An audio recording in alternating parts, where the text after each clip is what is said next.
பேஷண்ட்க்கு 39 இயர்ஸ்னால் எக்குக்கும் அவ்வளோவே age இருக்கும். இப்போ age increase ஆக ஆக எக்கு நம்பரும் குறையுது, ப்ளஸ் அதோட குவாலிட்டியும் முன்ன இருந்த மாதிரி இருக்காது. ஸோ அப்நார்மலாக இருக்கிற எம்ப்ரியோ மோஸ்ட்லி இம்ப்ளான்ட் ஆகாது. ஸோ இவங்களுக்கு நம்ம ஐவிஎஃப் ட்ரீட்மெண்ட் பண்ணாலுமே ஸோ இப்போ எம்ப்ரியோ டெஸ்ட் பண்ணி நார்மலாக இருக்கிற எம்ப்ரியோ போட்டால் ப்ரெக்னன்சிக்கும் வாய்ப்பு அதிகம், மிஸ்கேரேஜ்க்கும் வாய்ப்பு கம்மி.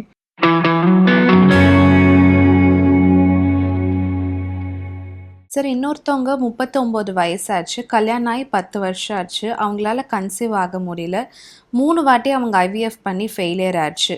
இதுக்கு என்ன மாதிரி ரெக்கமெண்டேஷன் பண்ணலாம்? என்ன மாதிரி டெஸ்டஸ் இருக்குது? வேறு ஏதாவது இன்வெஸ்டிகேஷன்ஸ் இருக்குங்களா? ஸோ பேஷண்ட்டுக்கு 39 வயசு ஆனதுனால அவங்களோட எக்குக்கும் அவ்வளோவே ஏஜ் ஆகிருக்கும். ஸோ ஒரு ஃபீமேல் சைல்டுக்கு பிறக்கும்போது தான் எக்கோட பிறக்கிறாங்க. அதுக்கப்புறம் ஃப்ரெஷ்ஷாக புது எக்கு க்ரியேட் ஆகாது. பேஷண்ட்க்கு 39 இயர்ஸ்னால் எக்குக்கும் அவ்வளோவே ஏஜ் இருக்கும். இப்போ ஏஜ் இன்க்ரீஸ் ஆக ஆக எக்கு நம்பரும் குறையுது, ப்ளஸ் அதோட குவாலிட்டியும் முன்ன இருந்த மாதிரி இருக்காது.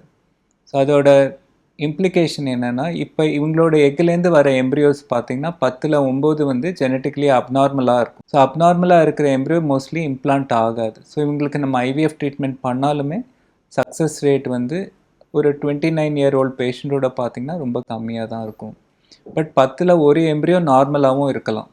ஸோ அதை வந்து நம்ம ஒரு கரு உருவாக்கி அந்த கருவிலேருந்து ஒரு 4-5 செல்லை எடுத்து டெஸ்ட் பண்ணி பார்த்தோம்னா அந்த 10ல் 1 எந்த எம்ப்ரியோன்னு கண்டுபிடிக்கலாம்.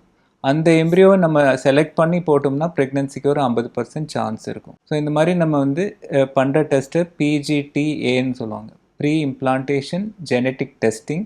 A for aneuploidy. அனியூப்ளாய்டினா குரோமோசோமல் நம்பர் அப்நார்மாலிட்டி. ஸோ இப்போ நம்மளுக்கு வந்து ஹியூமன் பீயிங்ஸ்க்கு 46 குரோமோசோம் இருக்கும்.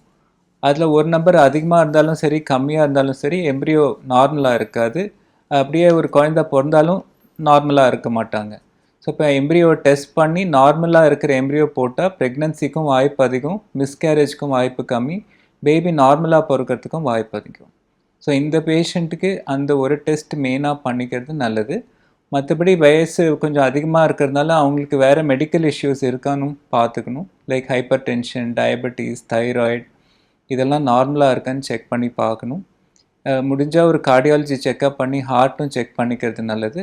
ப்ளஸ் பேப்ஸ்மியர் ஃபார் அந்த கேன்சர் சர்விக்ஸ் ஸ்க்ரீன், இதெல்லாம் பண்ணி நார்மலாக இருந்ததுன்னா நம்ம ஃபர்டிலிட்டி ட்ரீட்மெண்ட் ஸ்டார்ட் பண்ணிக்கலாம்.